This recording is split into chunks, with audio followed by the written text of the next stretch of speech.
February is the month of love and it's coming to a close. But I hope that you spent Valentine's Day and this month telling your loved ones that you love them, that you miss them, that you cherish them. If you are a young professional looking for a committed relationship, a long-term partnership, or a marriage, this video is for you. I'm gonna share with you 3 tips to help you decide who would be a good partner for you long term, especially if you want to have a thriving career, a strong partnership, and maybe children. I'll be honest, these tips apply to everybody, but they are very important for women. Hi, my name is Rosamaria. I'm a career coach for recent college graduates, first-gen professionals, and young professionals in the workplace with less than 7 years of experience. Today's video is going to focus on romantic love and career goals and how you can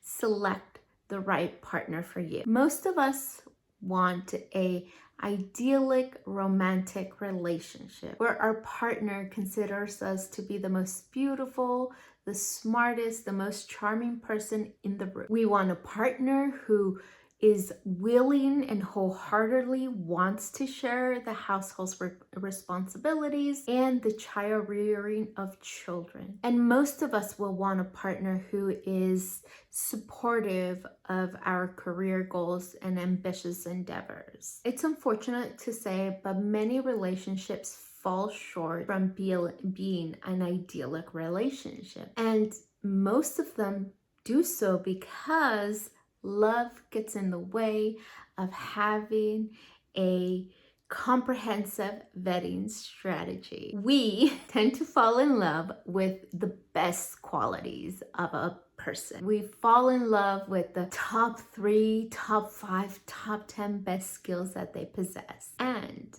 we neglect the 10, 20 bad capacities, skills, behaviors that they possess, especially in those first few months. Also, fall in love with the potential of a mate, the person that they could be, the person that you imagine they can turn into in the future. And we cling on to that potential and continue our relationship. I know it sounds a little bit gloomy, but that's why I'm sharing a few tips to help you make hard decisions early on in your relationship so that you can have a magnificent partnership and thriving career. Let me know if you agree. I'm pretty sure we've all done it. We've fallen for somebody for their potential or for their best attributes and have neglected anything else that tells us it's not gonna work out. But if we're really honest with each other, we kind of know and we can tell what relationships are gonna end, which ones are gonna kind of implode. They're gonna end with a broken heart, and still we invest time, energy, money, everything into making relationships work that are not meant to work. Many of us are much more concerned with the love of today, of now, of this moment, than the torture of living and being in a relationship with somebody you love but you don't like, or somebody who's just not the perfect person for you. We're all in such urgency to find our partner, to find that love, to start that whimsical, magical, romantic, idealized version of love. So we make decisions that are not always the best for us. If we took the time to visualize the life with the current person that we're meeting and look into the future and vet their good attributes and their bad attributes,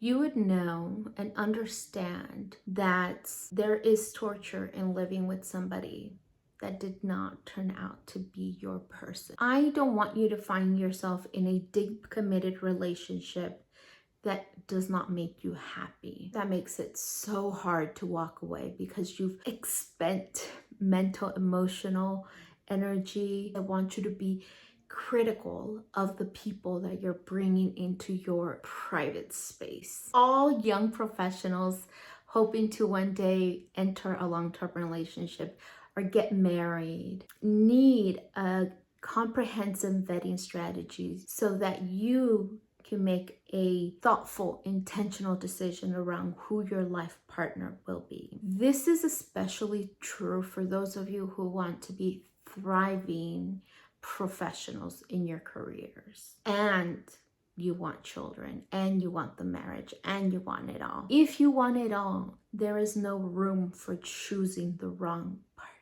A comprehensive vetting strategy will help you weed out the wrong person. If you're listening to me and you're thinking like, that's crazy, we're just dating. Honestly, most couples who refuse to be critical of young relationships at the beginning stages find out the hard way that life with a person who is not meant for you is much more difficult. It's where you realize that romantic relationships need more than love. The truth is that love will bring you together, but love will not keep you together. I have 3 strategies I'm going to share. They come from my personal life, but they also come from friends, family, and the people that I've coached throughout the years. They are common patterns that you see, and if you pay attention to the people in your spheres, it is likely that you will see these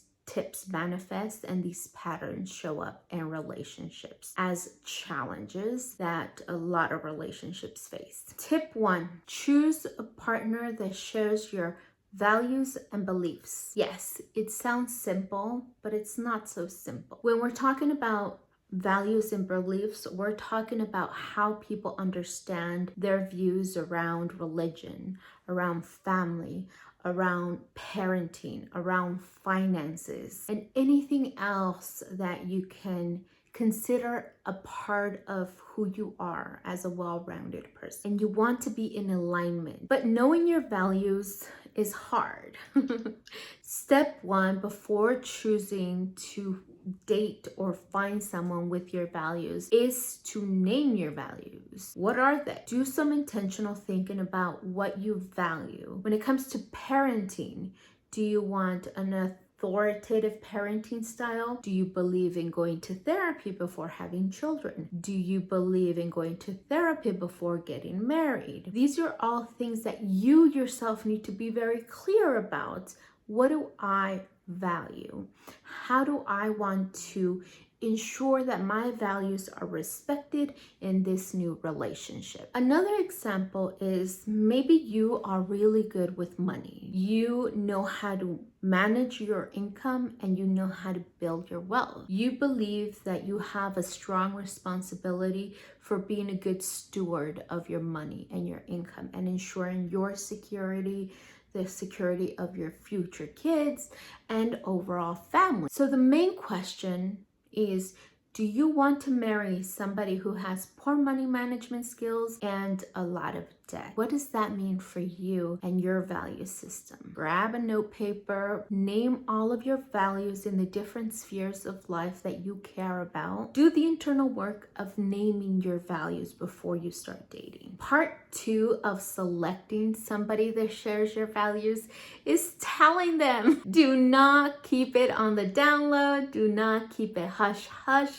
Name and share your values with anybody who comes around. Anybody that you are looking for a long-term partnership, you gotta name your values, because people need to know if you are the right person for them, if they are in alignment with you. Do not keep it as a hidden checklist that you're checking off. Tell them what your belief systems are around religion, around parenting, around money, around friendships, around careers. I cannot tell you how often women, but a lot of people, regardless of gender, will find out that there is a conflict in the core belief system between their partner and will still progress the relationship. And honestly, it sounds that the hope is that something in the environment will change, or the person will change, or somebody will sacrifice for the other person. And it oftentimes, the person sacrificing tends to be a woman. You do not want to be in a relationship with somebody who does not share your values, because they start undermining your beliefs. They start undermining the decisions that you make, the motivations that you have. They start undermining everything about you in that value. And over time, they just become unsupportive people because they just cannot see. It is not a value they hold. It is not a value that they want to hold. And the expectation is likely that you will release your value, adjust your value, water down your value so you can accommodate them. And if you want a thriving life and career, that's the last thing that you want to do. So what does this look like in theory? Say you are a professional and you want to become a specialized professional. Maybe you want to become a surgeon, a doctor, maybe a lawyer, or maybe you just want a generalized field, but you want a thriving career. And you know that you require the flexibility to take on opportunities when they come your way. In order to meet your ambitions around your career, you know you need to be flexible. Finding a partner who's open to long distance relationships is important to you because you know that to take advantage of opportunities may require you to move to a new city. If you are clear about that and you find a partner and you say and you name it, hey,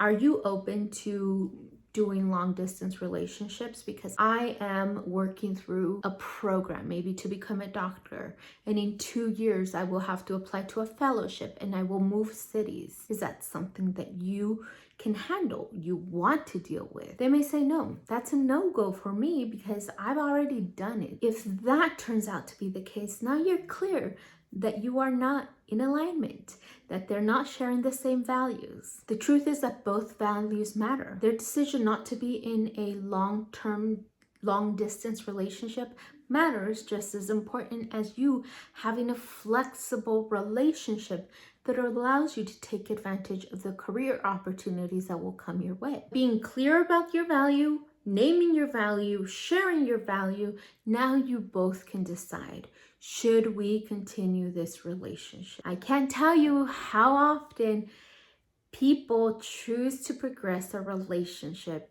even though they found a conflicting value system. Honestly, it is not worth it to stay with somebody if they have verbalized and articulated really early on that they have a strong belief, a value that they can't let go of, and you kind of hang around hoping that things change. You waste mental, emotional, and physical energy in trying to make the relationship work, and somebody will have to sacrifice. To summarize tip 1, in order to find the one, you need to be critical of those first few engagements, those first few months of a relationship to really assess if this is a relationship that you should continue to pursue. I'll leave you with advice I heard on TikTok, and I think it comes from Gen Z. Don't let your current boyfriend or partner keep you from finding your true love.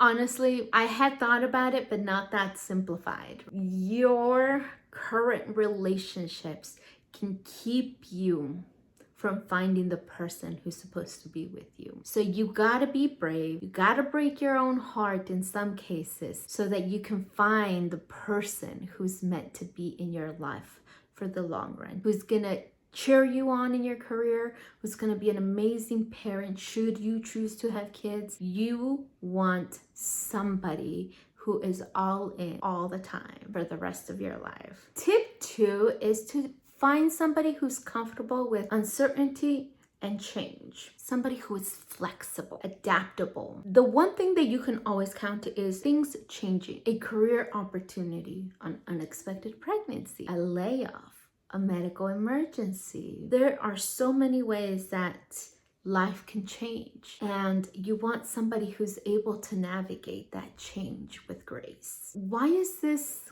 concept of adaptability, flexibility, and capacity to change important? It's because love is tested in turbulent times. That's when there's the capacity for the worst of people to come out because they don't know how to handle a difficult situation. It is unfortunate how many people, especially women, find out that their partners like them enough to marry them or be in relationships with them for years, only to find out that a medical emergency was too hard for them. The consequences of having or choosing somebody who does not know how to handle change, challenges, uncertainty means that you are going to pick up the slack. You are going to be the one giving more. The adaptable partner will always be putting in a double shift to compensate for the other person. Your partner got laid off and they're feeling embarrassed, ashamed, scared. They're feeling a lot of emotions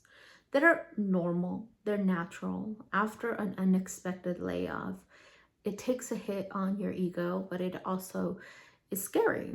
There's uncertainty because we depend on our income, we depend on our benefits. And so it can be such an overwhelming experience to lose a job. However, if your partner starts to take all of their anxieties, their fears from being laid off and turn them into your relationship and starts becoming controlling about the money because they're worried about money, or becoming jealous about your career advancements because you're continuing to thrive. It's very easy for somebody who doesn't know how to cope with uncertainty and change or difficult challenges to just kind of turn into somebody different in an effort to gain control and gain a sense of autonomy over the things that are happening to them, instead of being flexible and adaptable and then figuring out a way forward that tells a new story, a new narrative. And so there are many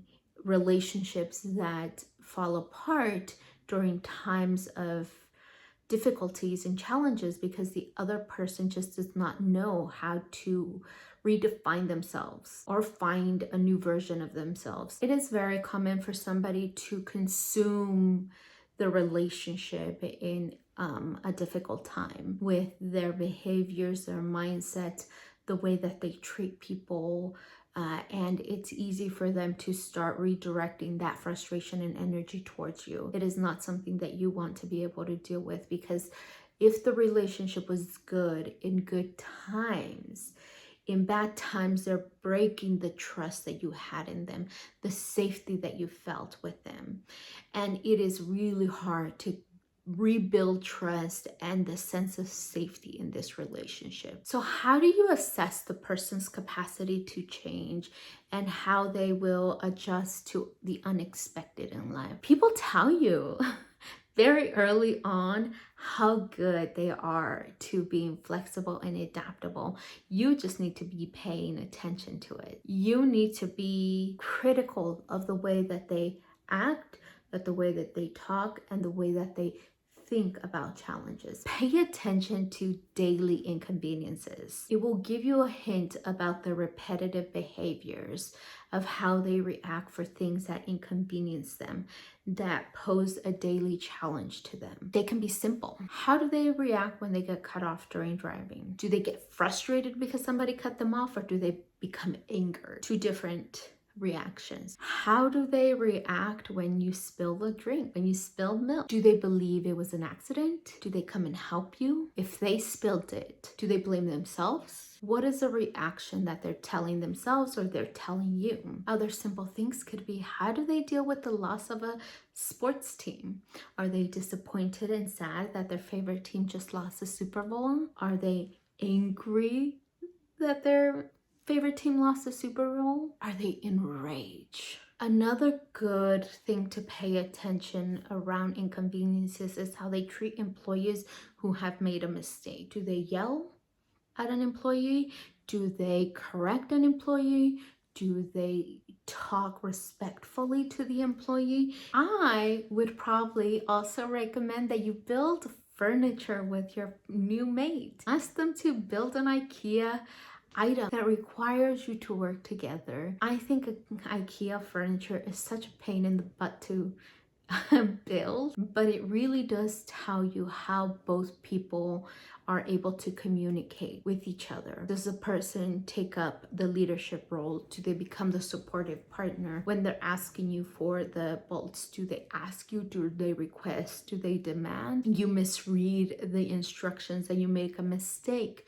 Do they blame you? Do they laugh about it and fix it, try to problem solve? Are they angry about the process? Do they know when to take breaks? A really good tip that I had found on social media came from a woman who either works or owns a murder mystery space.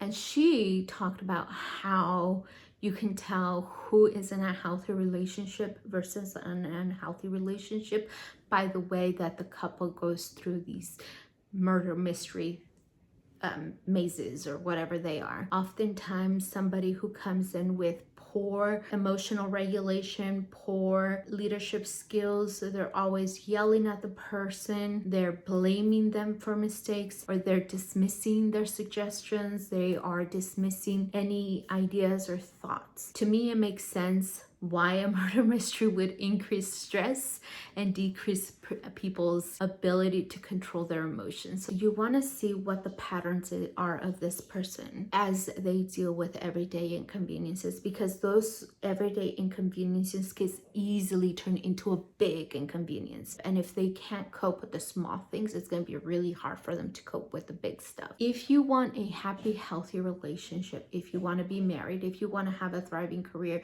you do not have time to be a mediator for your partner. If you want to have children with a partner who is not good at dealing with change, you will have to sacrifice the energy that goes to your children. And you do not want to have to choose between your husband and your children. You're probably like, should I be passing on somebody who is inflexible? Yes. It's far easier to pass on them, but no, you do not have to. Say you found somebody who has really good qualities, they have bad qualities that they can improve upon, and you don't want to like terminate the relationship very early on. What matters here is about their reaction to your awareness. If you brought up the things that are of concern to you, will that partner react positively? They're usually like 3 different reactions. 1, they will say, no, that's so not true. You misread it, you misinterpreted it, that was a one-time event.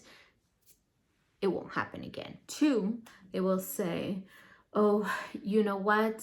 Yeah, I tend to have those reactions in periods of stress, and I don't really like that about myself. They'll own up. They are aware of their behavior. They know that they need to change, but maybe they don't understand how they could do that. So in that case, you could be a supportive partner in helping them find resources to help them change. The 3rd one is like, oh, you know what? You are right. I am so very sorry I put you in that position. And then they go off, they make an appointment with a therapist, or they look for counseling, or they go buy a book, they take action. As long as they're like the 2nd and 3rd one, you don't have to terminate the relationship. But if it's the 1st one and they flat out deny, they do not take responsibility for any of it, it is far easier and better for your health and well-being to walk away. Tip 3, you want a partner who willingly and wholeheartedly wants to enter into a relationship where you give 100% to parenting and household management. If you are a person who wants to have children, I need you to understand this very important concept. Your partner will make or break the parenting relationship and experience. That's also true for your career. If you want to have a thriving career and be a leader in your field, your partner will make or break that experience. You have to select somebody who can manage all of these competing priorities in your life. I am a first-time parent.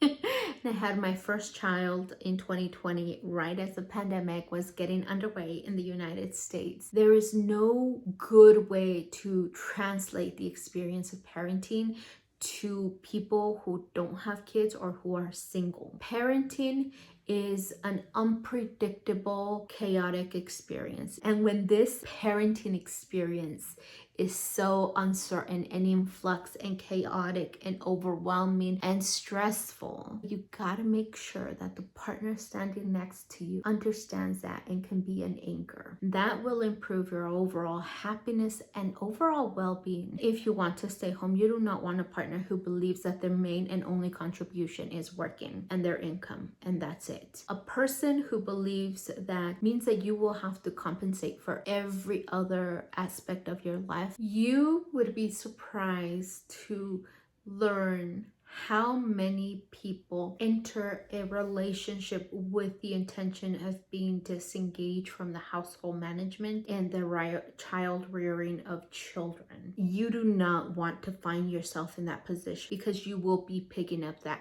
entire responsibility. If you are thinking about your career long term, the unbalanced responsibility of household management and caretaking, child raising, is going to hold you back in your career. It's important for you to sit down with the partner and to have these conversations early on in your relationship. Do you both want kids? If so, how many? Why do you want kids?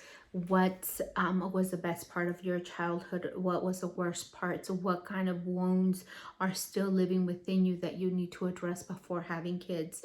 Kids are the most triggering little people there are. If your partner is not engaging in that, you are doing that work. And doing that work on top of your current job, on top of any kind of household duties that you have assigned responsibility to yourself, it is a lot of work. If your partner does not show a concern for your overall well-being and happiness at the beginning, they're not going to show it when you're married, and they're not going to show it when you get pregnant, and they're not going to show it when you have kids. What should you remember from this long-winded video is that there's 3 tips. 1, choose somebody who aligns with your values. 2, choose somebody who knows and is capable, or at least willing, to work through conflict, through challenges, through uncertainty, through the inconveniences of everyday life. 3, choose a partner who is set on being an engaged co-parent, an engaged manager of the home. You want somebody who is your co-partner. That is what's going to give you the fruitful life that you want, where you get to have it all. The best protection for you, if you want a thriving career and you want the kids and you want that idyllic romantic love, is to be ruthless with how you approach the relationships. And I hope that some of these tips gave you some insight. Leave any comments or questions. So my name is Rosamaria. I'm a career coach. These videos really are to help all of you young professionals who want both a career and a thriving romantic life. Have a good day.